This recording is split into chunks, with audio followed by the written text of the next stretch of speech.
गोपाळगड किल्ला हे प्रकरण सध्या महाराष्ट्रात चर्चेत असलेला विषय आहे.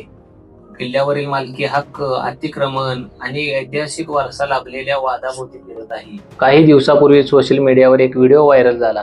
त्या व्हिडिओमध्ये किल्ल्यावर गेलेल्या पर्यटक आणि किल्ल्यावर मालकी हक्क सांगणाऱ्यांमधील वाद पाहायला मिळाला. खरंच हा किल्ला खाजगी आहे की सरकारी आहे यावर संपूर्ण महाराष्ट्रात चर्चा सुरू झालेली आहे. गडाचा नेमका मालकी हक्क कोणाचा आहे, गडाचा इतिहास संपूर्ण काय आहे, लोकांचे मुख्य प्रश्न काय आहेत आणि आजपर्यंत कोर्टात काय घडलं हे सर्व जाणून घेऊया या व्हिडिओमधून. नमस्कार, मी ऋषिकेश आणि तुम्ही पाहताय व्हायरल गोष्ट.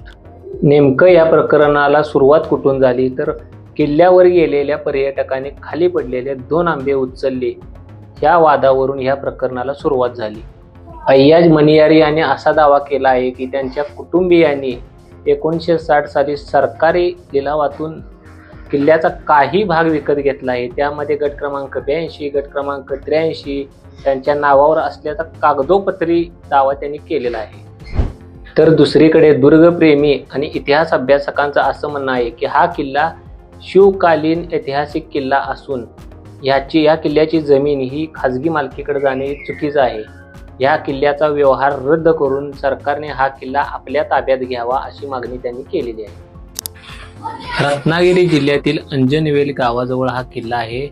वाशिष्ठी खाडी आणि दाभोळ बंदरावर लक्ष ठेवण्यासाठी हा किल्ला बांधला होता. 1660 साली छत्रपती शिवाजी महाराजांनी हा किल्ला आदिलशाहीकडून ताब्यात घेतला होता.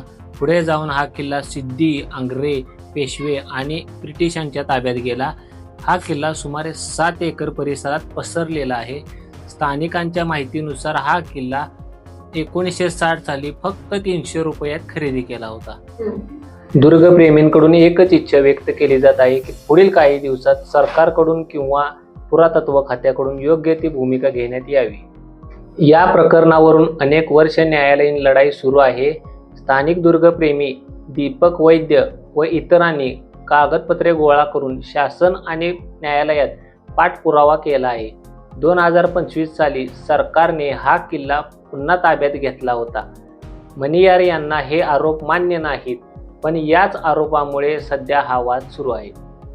स्थानिकांनी केलेल्या आरोपानुसार किल्ल्यावरील काही जुने चौतरे, काही जुने बांधकाम अवशेष आणि विहिरी देखील मुजवण्यात आल्या.